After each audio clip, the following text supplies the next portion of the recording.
Welcome to my YouTube channel study in Bengali daily current অ্যাফেয়ার্সের ক্লাসে তোমাদেরকে স্বাগতম। আজকে আমরা 28 ডিসেম্বর 2024-এর কারেন্ট অ্যাফেয়ার্স দেখে নেব। ভিডিও শুরু করার আগে তোমাদেরকে বলে রাখি, আপকামিং পরীক্ষাগুলোর জন্য কিন্তু কারেন্ট অ্যাফেয়ার্স খুবই গুরুত্বপূর্ণ একটা বিষয়। তাহলে চলো দেরি না করে শুরু করা যাক আজকের ভিডিওটা।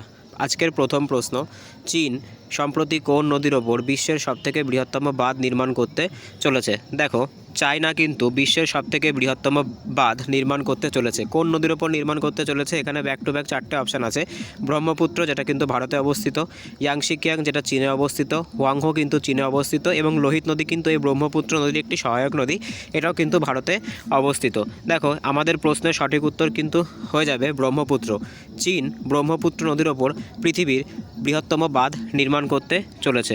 দেখো, এই যে ব্রহ্মপুত্র নদী আছে, এই ব্রহ্মপুত্র নদী কিন্তু তিব্বতে সাংপো নামে পরিচিত। ব্রহ্মপুত্র নদী কিন্তু তিব্বতে সাংপো নামে পরিচিত।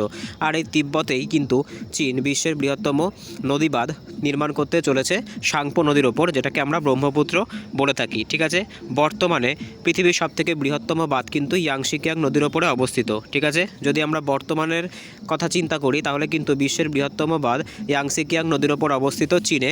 সেই বাঁধটার নাম হচ্ছে থ্রি জর্জ ড্যাম। সেই বাঁধটার নাম হচ্ছে থ্রি জর্জ ড্যাম, যেটা কিন্তু চীনে অবস্থিত।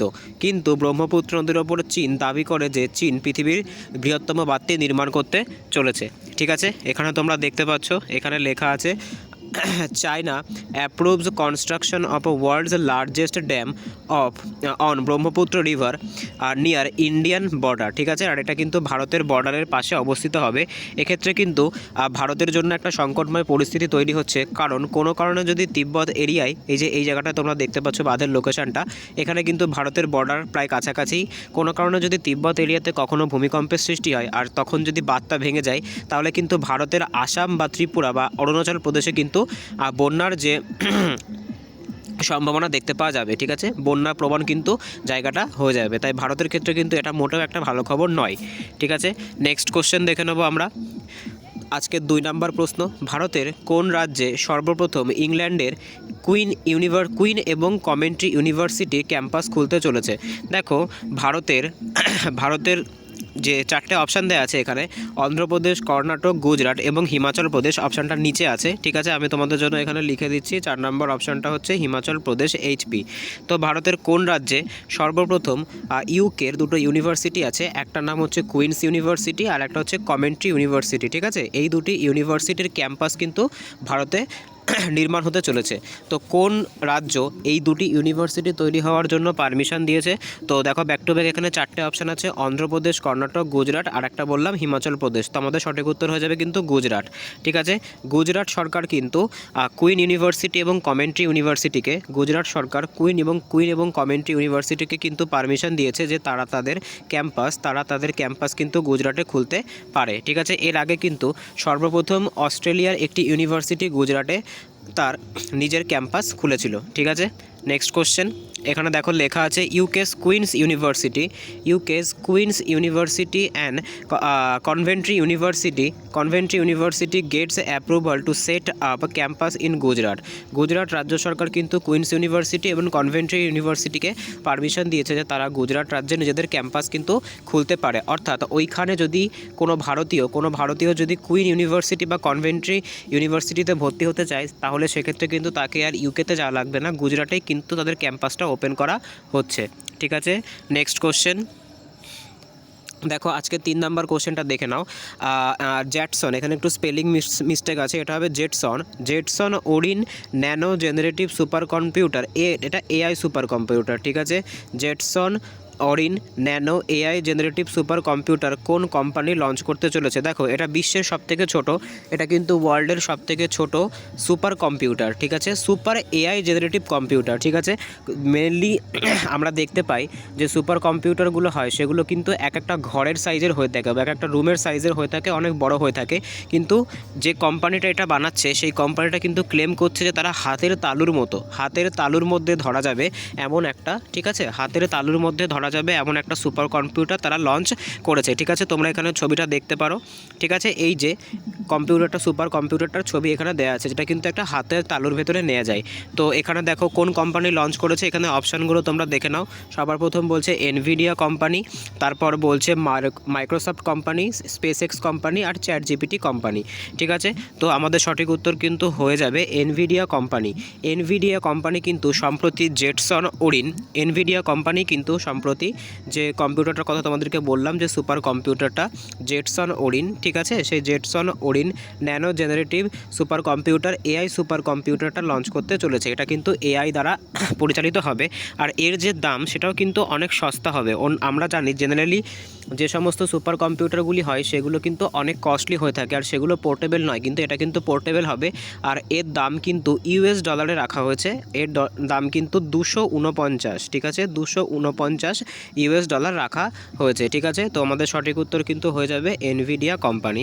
এবার তোমাদের কাছে একটা কোশ্চেন থাকছে যে ইন্ডিয়ার প্রথম সুপার কম্পিউটার কোনটা। ঠিক আছে, এটা তোমরা নিচে অবশ্যই কমেন্ট করে জানাবে যে ইন্ডিয়ার প্রথম সুপার কম্পিউটার কোনটা। আর তোমাদেরকে একটা প্রসঙ্গ বলে রাখি, দেখো ভারতের সুপার কম্পিউটারের জন্য কিন্তু সবথেকে বেশি উদ্যোগ নিয়েছিলেন বিজয় ভাটকর। ঠিক আছে, মনে রাখবেন নামটা, বিজয় ভাটকর। বিজয় ভাটকরকে কিন্তু ভারতের বা ইন্ডিয়াতে ফাদার অফ সুপার কম্পিউটার বলা হয়। ইন্ডিয়ার ফাদার অফ সুপার কম্পিউটার কিন্তু বিজয় ভাটকরকে বলা হয়। ঠিক আছে, দেখো এখানে ছবিটা এখানে তোমরা দেখতে পাচ্ছ, Nvidia launches Jetson Orin Nano super generative AI super computer. ঠিক আছে, এটা কিন্তু একটা হাতের তালু সাইজে হবে, আর এর দাম কিন্তু রাখা হয়েছে 249 ইউএস ডলার, যেটা অনেক সস্তা। ঠিক আছে, নেক্সট কোশ্চেন দেখো, আজকে 4 নাম্বার কোশ্চেন। রেমিটান্স সংগ্রহ করার দিক থেকে বিশ্বে কোন দেশ 1 নম্বর স্থানে উঠে এসেছে। দেখো এখানে একটা শব্দ আছে রেমিটান্স, তোমাদেরকে সবার প্রথমে এই রেমিটান্স শব্দটা সম্পর্কে শিখতে হবে। দেখো যে সমস্ত ব্যক্তিরা বিদেশে থাকে এবং বিদেশে তারা পয়সা উপার্জন করে এবং তাদের পরিবার যারা ভারতে থাকে তাদেরকে টাকা পাঠায়, এক কথায় বিদেশ থেকে যখন ভারতে টাকা পাঠানো হয় তখন সেটাকে রেমিটান্স বলা হয়। কোনো ব্যক্তি বিদেশে গিয়ে যখন তার পরিবারের জন্য দেশে টাকা পাঠায় সেই টাকার পরিমাণটাকে কিন্তু রেমিটান্স বলা হয়ে থাকে। অর্থাৎ বৈদেশিক মুদ্রা যখন ভারতে আসে তখন কিন্তু সেটাকে রেমিটান্স বলা হয়ে থাকে ব্যক্তি মারফত। ঠিক আছে, এখানে কোশ্চেনটা কি করেছে, দেখো এখানে যে কোশ্চেনটা হয়েছে সেটা হচ্ছে রেমিটান্স সংগ্রহ করার দিক থেকে বিশ্বে কোন দেশ 1 নম্বর স্থানে উঠে এসেছে। তো আমাদের সঠিক উত্তর হয়ে যাবে কিন্তু ব্যাক টু ব্যাক, এখানে 4টে অপশান তোমরা দেখতে পাচ্ছ। অপশানগুলো প্রথমে বলে দিই, ভারত, মেক্সিকো, জাপান এবং তাজিকিস্তান। তো আমাদের সঠিক উত্তর হয়ে যাবে কিন্তু ভারত। দেখো ভারতীয়ই কিন্তু সবথেকে বেশি বিদেশে থাকে। ঠিক আছে, ম্যাক্সিমাম নাম্বার অফ ইন্ডিয়ানসই কিন্তু ভারতের বাইরে বিভিন্ন রকম দেশগুলিতে থাকে। ওয়ার্ল্ড ওয়াইড সবথেকে বেশি কিন্তু ভারতীয়রাই বিদেশে থাকে, তাই এটাই স্বাভাবিক যে ভারতের কাছেই কিন্তু সবথেকে বেশি রেমিটান্স অর্থাৎ বৈদেশিক যে মুদ্রা সেটা কিন্তু থাকবে। ঠিক আছে, দেখো এখানে অপশান আমাদের সঠিক উত্তর হয়ে যাবে কিন্তু ভারত। ঠিক আছে, ভারতের কাছে মোট 129 বিলিয়ন ইউএস ডলার রয়েছে। ঠিক আছে, 129 বিলিয়ন যে ইউএস ডলার, সেই 129 ইউএস ডলার নয়, একটু ভুল বললাম, 129 বিলিয়ন যে টাকা। ঠিক আছে, 129 বিলিয়ন টাকা কিন্তু ভারতের কাছে রয়েছে রেমিটান্স হিসেবে। ঠিক আছে, দেখো এই যে লিস্টটা প্রকাশ করা হয়েছে এই লিস্টের দ্বিতীয় স্থানে কে আছে, এই লিস্টের দ্বিতীয় স্থানে কিন্তু মেক্সিকো আছে। মেক্সিকো কিন্তু 2nd নাম্বারে আছে। ঠিক আছে, 3 নাম্বারে কিন্তু চীন রয়েছে। এইবার দেখো তোমরা এখানে একটা অপশান দেখতে পাচ্ছ তাজিকিস্তান, এই নামটা মনে রাখবে। দেখো দুটো লিস্ট প্রকাশ হয়েছে, একটা হচ্ছে কোন দেশ সবথেকে বেশি রেমিটেন্স কালেক্ট করে আর কোন দেশ তার জিডিপিতে সর্বাধিক পরিমাণে রেমিটান্সকে ইউজ করছে। তো এক্ষেত্রে এই লিস্টটার সঠিক উত্তর কিন্তু হয়ে যাবে তাজিকিস্তান যার জিডিপিতে কিন্তু 45% রেমিটান্স ব্যবহার করছে, এটা মনে রাখবে। ঠিক আছে, নেক্সট কোশ্চেন দেখো এখানে লেখা আছে India becomes world's top remittance received with, এখানে আমার আবার একটু বলতে ভুল হয়েছে, এটা কিন্তু 129 বিলিয়ন ডলারই হয়ে থাকবে। ঠিক আছে, এত ডলারের সঙ্গে কিন্তু রেমিটান্সের বিষয়ে ভারত 1 নম্বর স্থানে উঠে এসেছে। ঠিক আছে, নেক্সট কোশ্চেন দেখো আজকে 4 নাম্বার কোশ্চেন দেখো, ইন্টারন্যাশনাল এপিডেমিক প্রিপেয়ার্ডনেস ডে কবে পালন করা হয়। দেখো সবার প্রথম তোমাদেরকে এপিডেমিক সম্পর্কে বলে রাখি। এপিডেমিক মানে কিন্তু মহামারী, অর্থাৎ যে রোগটা বিশ্বব্যাপী ছড়ায় তাকে কিন্তু মহামারী বলা হয়ে থাকে, যার এক্সাম্পল কিন্তু সম্প্রতি কোভিড-19 কিন্তু একটা এপিডেমিক বা একটা মহামারীর উদাহরণ।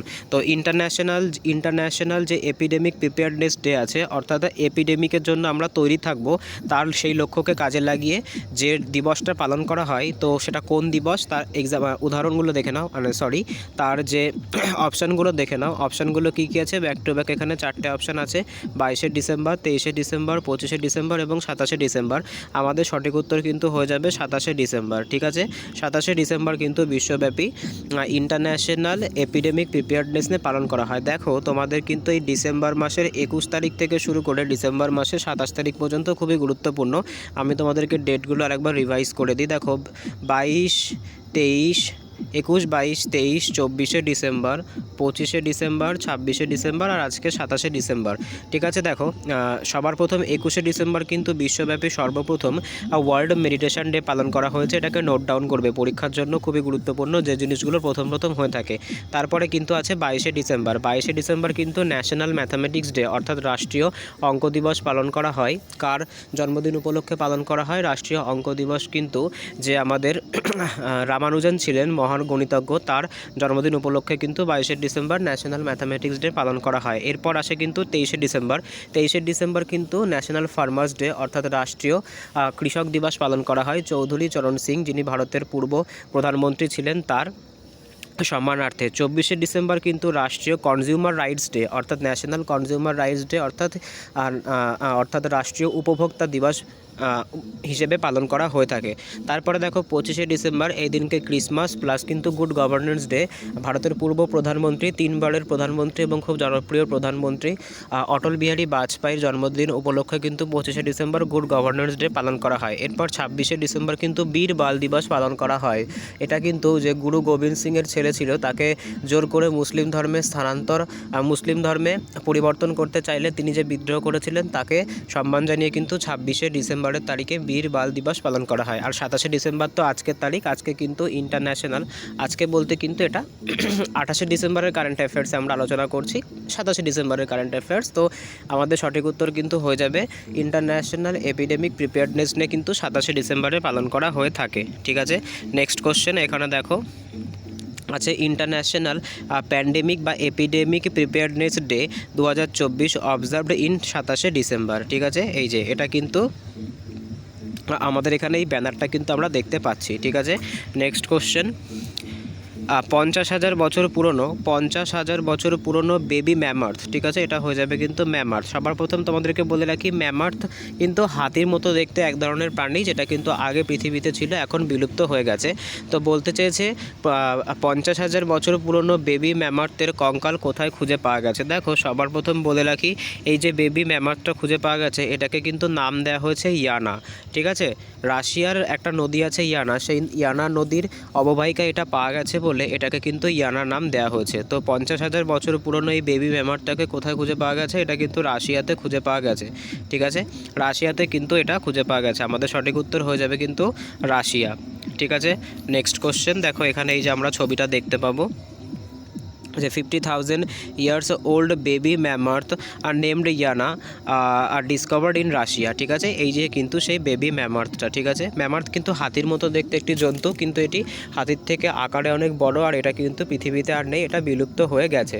ঠিক আছে, হলিউডের সিনেমাগুলোতে কিন্তু আমরা খুব দেখতে পাই এই ম্যামার্থের ছবিকে। নেক্সট কোশ্চেন, জাতীয় কংগ্রেসের বেলগ্রাম অধিবেশনের 100তম বছর পূর্তি কোথায় আয়োজিত হলো। দেখো এটাকে কিন্তু তোমরা একটা স্ট্যাটিক পোর্শনও বলতে পারো, এটা কিন্তু ভেরি ইম্পর্টেন্ট। দেখো 1924 সালে কিন্তু জাতীয় কংগ্রেসের যে বেলগ্রাম অধিবেশন হয়েছিল, এটা কোথায় অবস্থিত? বেলগ্রাম কিন্তু কর্ণাটকে অবস্থিত। আর এই বেলগ্রামেই কিন্তু গান্ধীজি অংশগ্রহণ করেছিলেন সভাপতি হিসেবে। গান্ধীজি কিন্তু কংগ্রেসের মোট একটি যে সেশন হয়েছিল 1924-এর বেলগ্রাম অধিবেশনে, সেখানে কিন্তু অংশগ্রহণ করেছিলেন। আর এখন কিন্তু 2024, অর্থাৎ এই যে ইভেন্টটা, এটার কিন্তু 100 ইয়ার পূর্ণ হলো, ঠিক আছে। সেই কারণের জন্য কিন্তু এটা একটা গুরুত্বপূর্ণ প্রশ্ন। তো আমাদের কোশ্চেনটা করেছে কোথায়, জাতীয় কংগ্রেসের বেলগ্রাম অধিবেশনের 100তম বছর পূর্তি কোথায় আয়োজিত হয়েছে। তো দেখো, বেলগ্রাম যেহেতু কর্ণাটকে অবস্থিত, তাই আমাদের প্রশ্নের সঠিক উত্তর কিন্তু হয়ে যাবে কর্ণাটক, ঠিক আছে। কর্ণাটক সরকার কিন্তু এটাকে আয়োজিত করেছে। দেখো, এটা কিন্তু 26 এবং 27 ডিসেম্বর আয়োজিত হয়েছিল, ঠিক আছে। নেক্সট কোশ্চেন, দেখো এখানে ছবিটা তোমরা দেখতে পাচ্ছ, যে centenary celebration of Belgaum Congress session held in Karnataka, ঠিক আছে। তাহলে বেলগ্রাম অধিবেশন কবে হয়েছিল, 1924 সালে কিন্তু এটা হয়েছিল। আচ্ছা, তোমাদের কাছে একটা কোশ্চেন থাকবে, এটা আমাকে কমেন্টে জানাবে যে জাতীয় কংগ্রেসের অর্থাৎ ইন্ডিয়ান ন্যাশনাল কংগ্রেস আইএনসি এর যে ফার্স্ট সেশনটা কোথায় আয়োজিত হয়েছিল। ফার্স্ট সেশনটা কোথায় আয়োজিত হয়েছিল, এটা কিন্তু 1885-তে আয়োজিত হয়েছিল, এটা তোমাদেরকে বলে দিলাম এটা কোথায় আয়োজিত হয়েছিল। আর এর সভাপতিত্ব কে করেছিলেন, এটা তোমরা অবশ্যই কমেন্টে জানাবে।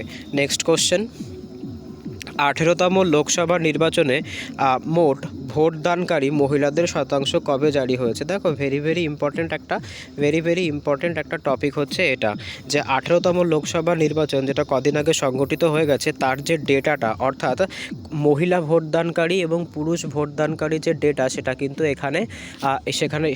এখানে দেখানো হয়েছে। দেখো, যে ভোটটা হয়েছিল সেই ভোটে কিন্তু মোট সেই ভোটে কিন্তু মোট 98 কোটি, ঠিক আছে, মোট 98 কোটি কিন্তু মানুষ অংশগ্রহণ করেছিলেন। 98 কোটি ভোটার ছিলেন, ঠিক আছে। তার ভেতর থেকে কিন্তু 66.4 কোটি মানুষ কিন্তু অংশগ্রহণ করেছিলেন, ঠিক আছে। এই যে 66.6 আমি তোমাদেরকে বললাম, 66.4 কোটি এই মানুষের মধ্যে কিন্তু মহিলাদের পার্সেন্টেজটা বেশি ছিল, ঠিক আছে। ইলেকশন কমিশনার অফ ইন্ডিয়া কিন্তু তাদের ওয়েবসাইটে এই ডেটাটা প্রকাশ করেছে, ঠিক আছে। তো মহিলাদের ভোটদানের সংখ্যা কিন্তু পুরুষদের তুলনায় বেশি ছিল। আমাদের সঠিক উত্তর হয়ে যাবে কিন্তু 65.8%, ঠিক আছে। 65.8%, এটা কিন্তু পুরুষদের তুলনায় বেশি। ভারতের ইতিহাসে কেবলমাত্র 2019 আর 2024 এই দুটি ইলেকশনে কিন্তু মহিলা ভোটারের সংখ্যা সবথেকে বেশি, ঠিক আছে। এটা কিন্তু একটা ইম্পর্ট্যান্ট কোশ্চেন হয়ে যায়। নেক্সট কোশ্চেন, আজকে এই অবধি ছিল। যদি ভিডিওটি ভালো লেগে থাকে তাহলে চ্যানেলটিকে অবশ্যই সাবস্ক্রাইব করো, পাশে থাকা বেল আইকনটি প্রেস করে রেখো, যাতে ভিডিও ছাড়লে সবার প্রথম নোটিফিকেশান তোমাদের কাছে পৌঁছায়।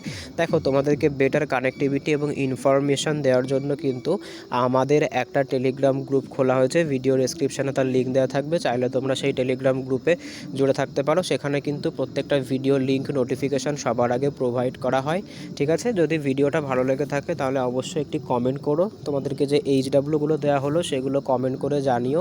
ভিডিওটা কেমন হয়েছে সেটা লাইকের মাধ্যমে প্রকাশ করো। তাহলে চলো, দেখা হচ্ছে পরের ভিডিওতে, বাই।